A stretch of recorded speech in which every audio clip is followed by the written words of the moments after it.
নরেন্দ্র মোদী ভারতবর্ষের প্রধানমন্ত্রী হিসেবে সর্বাধিক সময় দায়িত্বে থাকার নজির গড়েছেন, আর এই উপলক্ষে দেশের প্রধানমন্ত্রী নরেন্দ্র মোদীর দীর্ঘায়ু কামনা করে বৃক্ষরোপণ কর্মসূচির আয়োজন করা হয়।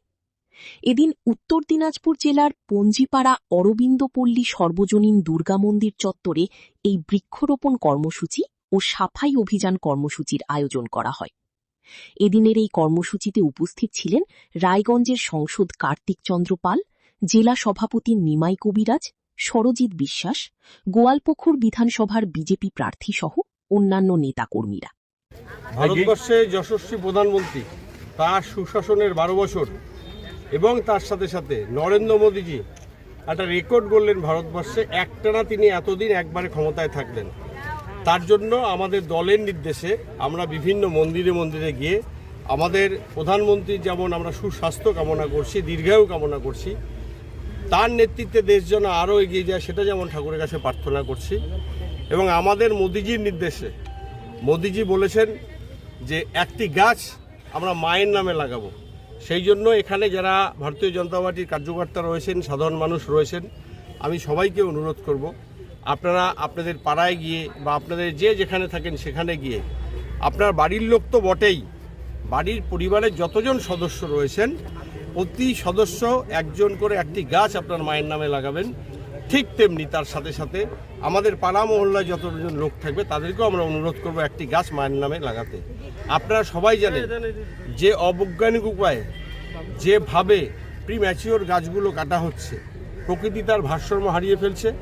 এবং তার সাথে সাথে আগামী দিনে আমাদের যে একটা বিশুদ্ধ অক্সিজেন যেটা অলরেডি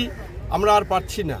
আজকে যদি প্রকৃতি ঠিক থাকে, পরিবেশ তার ভারসাম্য ফিরে পায় এবং এত সবুজায়ন হয়, তাহলে আগামী দিনে আমাদের সমাজ যেমন সুরক্ষিত থাকবে, আমাদের যে নবপ্রজন্ম তারা সুরক্ষিত থাকবে এবং প্রকৃতি তার ভারসাম্য ফিরে পাবে। আমি তাই অনুরোধ করব সবাইকে যে আপনারা একটি গাছ আপনাদের মায়ের নামে লাগাবেন। এটা আমাদের নরেন্দ্র মোদীর নির্দেশে এবং তার সাথে সাথে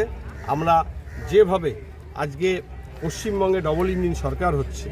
আগামী 15, 16, 17 আমাদের সরকার, কেন্দ্র সরকারের যে সমস্ত সুবিধা এবং রাজ্য সরকারের যে সমস্ত সুবিধা, বিভিন্ন শিবির হচ্ছে সরকারিভাবে, বিডিও অফিস থেকে শুরু করে অন্যান্য জায়গায়, পৌরসভায় বিভিন্ন জায়গায়, সেখানে আপনারা দায়িত্ব নিয়ে সরকারের যে সমস্ত সুবিধা থেকে মানুষ বঞ্চিত হচ্ছে বা আগামী দিনে কি কি সুবিধা আপনারা পেতে চলেছেন, বা আমাদের নতুন সরকার আসার পরে একদিকে যেমন আমাদের অন্নপূর্ণা যোজনা, ঠিক তেমনি আমাদের আয়ুষ্মান ভারত এবং তার সাথে সাথে প্রধানমন্ত্রী আবাস যোজনা, তার নির্দিষ্ট যেভাবে ফর্ম ফিল আপ পূরণ করতে হবে।